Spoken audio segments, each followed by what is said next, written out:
My name is Benjamin Wei. For years, I was helping to introduce Chinese companies to the Nasdaq stock market.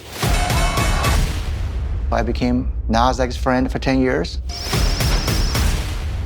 They turned on us overnight. The foundation for the government's case was made up. I was born in 1971 in the western region of China. At the time, China was a relatively closed society, but it was on the beginning of opening up. When I was a young kid, a bunch of students from China were sent by the government to study abroad, and I was one of the very few lucky ones. I came to America with a one-way plane ticket with $62 in my pocket. Before I graduated, I had a pretty successful business on my own. I was part of the American dream. I want to carve out that little niche somewhere by advising companies doing business with China. I built a bridge. I became a well-sought-after banker very quickly. He said, I can get you in with the Bank of China. Within a year, I had a deal with the Bank of China. He did what he said he could do.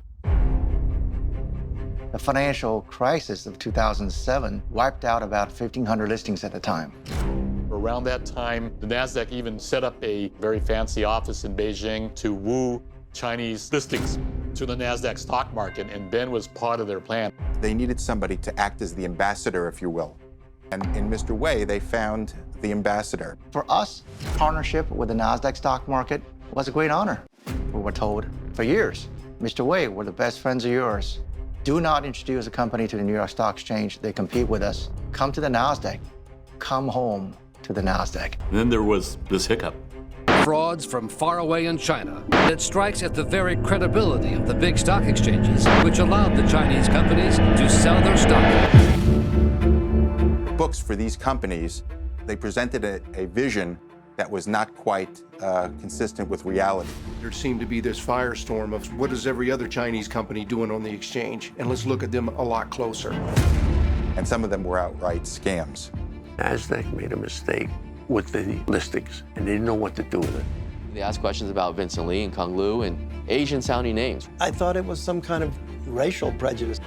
Benjamin Wei presented himself as being a scapegoat onto which they could deflect all of the blame. 20 FBI agents came to my home and office. Guns were drawn, their bullet vests were on.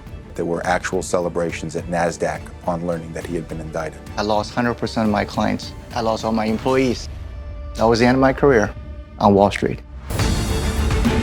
The government had tipped off the media, from tabloids to mainstream media. It started out merely as a scapegoating, and then it became personal.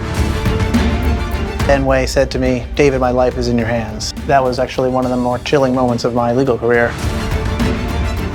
They created a false crime. This is a terrible miscarriage of justice. You can't sue Nasdaq. Absolute immunity is absolute. Pleading guilty for something I have not done, that's not in my DNA. But we have to fight because nothing's for granted.